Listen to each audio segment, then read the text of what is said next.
تحریک طالبان پاکستان کی حکومت پاکستان کے ساتھ مذاکرات کی پیشکش، پاکستان کا صاف صاف انکار، افغان حکومت کی ثالث کا کردار ادا کرنے کا اعلان اور پاکستان کا اس کے اوپر موقف، یہ سب کچھ آج کی اس ویڈیو میں آپ دیکھ رہے ہیں میرے یوٹیوب چینل میں ہوں فرید کاکڑ۔ آپ کو معلوم ہے کہ میں گزشتہ کچھ عرصے سے 2 ویڈیوز بناتا ہوں دن میں، ایک میں پاکستان کی سیاسی صورتحال پہ، جبکہ دوسری جو ہے وہ اسٹریٹجک ایشوز کے اوپر، بالخصوص ڈیفنس میٹرز کے اوپر ویڈیو بناتا ہوں، اور میں امید کرتا ہوں کہ آپ کو میرا یہ سلسلہ نہ صرف پسند آتا ہوگا بلکہ آپ ہر وقت اسے سنتے بھی ہوں گے۔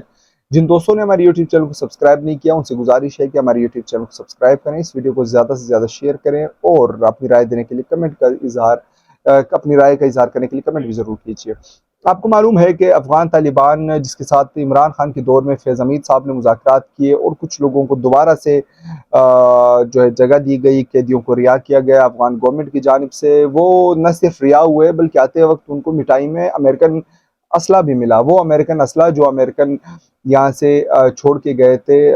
جب فال آف کابل ہوا، وہ جدید ترین اسلحہ ہے اور وہ بالکل قصدن چھوڑا گیا، ایسا نہیں ہے کہ وہ غلطی سے چھوڑ کے گئے، ان کو سب کچھ معلوم تھا۔ اور وہ اس خطے میں بدامنی پھیلانے کے لیے، اس خطے میں جب آپ ایک جگہ پہ بھوک ہو، افلاس ہو، مسئلے ہو، وہاں پہ اگر آپ بندوق رکھنا شروع کر دیں علاقے میں اور فری آف کاسٹ بندوق دینا شروع کر دیں تو یہ کوئی مشکل نہیں ہے۔ اس کا مطلب یہی ہے کہ آپ خطے کو انتشار کا جو ہے وہ بنانا چاہ رہے ہیں اور آپ پاکستان کے اندر ڈی اسٹیبلٹی جو ہے وہ پھیلانا چاہ رہے ہیں، اور یہی طالبان اپنے ساتھ بندوقیں لے کر آئے، نائٹ ویژنز لے کر آئے، جدید ترین اسلحہ لے کر آئے، اور پھر یہ جو طالبان ہیں انہوں نے دوبارہ سے جو ہے وہ ری آرگنائزیشن کرنے کی کوشش کی، اور پھر بلوچستان، خیبر پختونخوا، فاٹا، ان علاقوں میں جو ہے یہ دوبارہ سے انسرجنٹس جو ہے وہ مل کر ایک دفعہ پھر منظم ہو کے پاکستانی فورسز کے اوپر حملے کر رہے ہیں۔ اور آپ کو معلوم ہے کہ کل بھی ایک ڈیرہ اسماعیل خان، ٹانگ بنو، ان علاقوں میں جو ہے وہ فوجی آپریشن ہوا جس میں ایک میجر شہید ہوئے اور ساتھ ہی سپاہی اور جو جے سی او ہیں، جونیئر کمشنر آفیسرز میں حوالدار ہیں اور نائک ہے، اس ٹائپ کے جو سپاہی ہیں، وہ پاکستان کے لیے، اس دھرتی کے لیے اپنی جان کا نذرانہ پیش کرتے ہوئے شہید ہوئے ہیں۔ تو ایک طرف تو طالبان جو ہے وہ ایک سٹرونگ ملٹری ٹیکٹکس کھیل رہے ہیں، دوسری جانب وہ افغان گورنمنٹ کے ذریعے مذاکرات کی پیشکش کر رہے ہیں اور افغان گورنمنٹ کو یہ کہا جا رہا ہے کہ آپ ثالث کا کردار ادا کریں، جس میں پاکستان نے بڑا کلیئر موقف دیا ہے کہ کسی قسم کے مذاکرات نہیں ہیں۔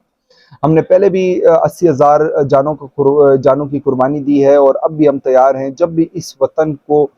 خدا نخواستہ کوئی مسئلہ ہوگا، کوئی پریشانی ہوگی تو یہاں کے نوجوان، یہاں کے سپاہی، یہاں کے فورسز اپنے خون کے ذریعے اس ملک کی حفاظت کریں گے، اور یہ وہ بنیادی چیز ہے جس کے اوپر ہم چلتے ہیں۔ اور ہماری اس ریاست کی سب سے بڑی خوبصورتی یہی ہے کہ جب بھی ہم کوئی ایسے ایشو آتا ہے تو ہم اپنے اختلافات بھلا کر اس ریاست کی حفاظت کرتے ہیں اور اپنے خون کا نذرانہ پیش کر کے اس کی دھرتی کی حفاظت کر رہے ہیں۔ آپ کو معلوم ہے کہ گزشتہ 2 سالوں سے بڑے نوجوانوں نے، بہت نوجوانوں نے، بالخصوص پاک فوج کے نوجوانوں نے جو ہے وہ اپنی سر کی قربانی دی ہے، اپنی جانوں کی قربانی دی ہے، اپنے خون کی قربانی دی ہے اس ملک کی حفاظت کے لیے، تاکہ میں اور آپ سکون سے رہیں، امن سے رہیں۔ تو اس چیز کو انڈرسٹینڈ کرنے کی ضرورت ہے۔ ایک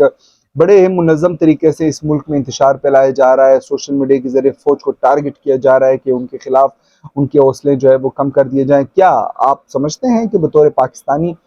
آپ کو جو فوج کا مورال ہے اس کو کم کرنا چاہیے؟ ذرا یہ سوچنے کی بات ہے، تصور کرنے کی بات ہے۔ پھر یہ بانے بنائے جاتے ہیں کہ پولیٹکس میں کردار، اور پولیٹکس میں دیکھیں آئی ایس آئی کا ایک بالخصوص ایک چھوٹا سا ونگ ہے جو پولیٹیکل ونگ ہے، وہ بھی سیاستدانوں نے بنا کر ان کو دیا، تو نہ بنا کر دے، آپ ان سے اختیارات چھین لیں۔ اس میں فوج کا کیا قصور؟ اس میں فوج ان سپاہیوں کا کیا قصور جو بارڈر پر لڑ رہے ہیں؟ ان سپاہیوں کا کیا قصور جو دہشت گردوں کے خلاف اپنی جان کا نذرانہ پیش کر رہے ہیں؟ تو یہ میرے خیال میں انڈرسٹینڈ کرنے کی ضرورت ہے کہ پاکستان کو ایک ہائیبرڈ وارفیئر کا سامنا ہے جس میں وہ سوشل میڈیا کے ذریعے ان کے حوصلے کم کرتے ہیں اور پھر جا کے ان پہ اٹیک کرتے ہیں۔ تو ہمیں بطور قوم، بطور پاکستانی، بطور معاشرہ مل کر پاک فوج کی سپاہیوں کی، پاک فوج کے افسران کی نہ صرف حوصلہ ان کا بڑھانا ہوگا بلکہ ہمیں ان کا ساتھ دینا ہوگا کھلے دل کے ساتھ، بالکل جذبے کے ساتھ، تاکہ ان کے حوصلے پست نہ ہو۔ تو یہ وہ بنیادی چیزیں ہیں اور اس چیز کے اوپر جو ہے مورال کے اوپر ہی فورسز جو ہے وہ بلیو کرتی ہیں۔ تو یہ ایک مذاکراتی پیشکش آئی ہے جس کو پاکستان فوج نے جو ہے ٹھکرا دیا، اور پاکستان نے بڑا کھلم کھلا اعلان کیا کہ جب تک آخری دہشت گرد کا خاتمہ نہیں کیا جاتا، پاک فوج سکون کا سانس نہیں لے گی اور اپنی جانوں کا نذرانہ پیش کرے گی۔ اور یہ وہ مورال ہے جس کا میرے خیال میں ہمیں سپورٹ بھی کرنا چاہیے۔